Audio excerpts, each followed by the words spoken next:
I kind of learned in the courtroom what one should do and what one should not do. I took some courses. I will say that.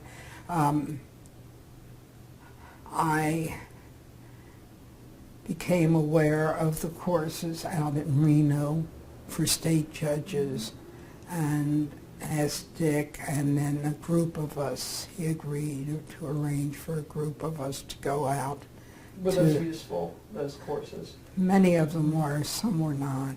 I mean, you know, by this time most of us had been doing things already, and so you tended to develop your own techniques, some of which I guess people liked, some which they did not. I don't know.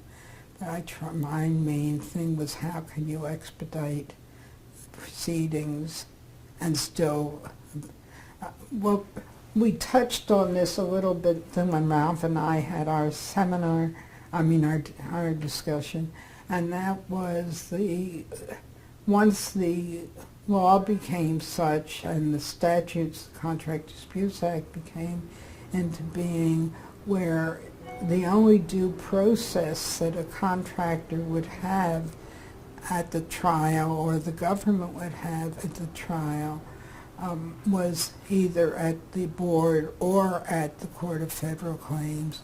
You didn't have that second bite at the apple. It really became necessary for us to start becoming much more cognizant of and aware of due process. And this always has a tendency to prolong the cases, because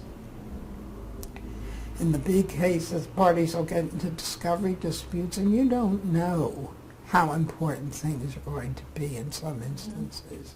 You don't know what impact something is going to have, and so your rulings might be such, they might not be quite as tight as they would have been if you had known what was in that, what was going to develop in the case. So there has to be a certain amount of flexibility to allow due process. But I liked being a judge.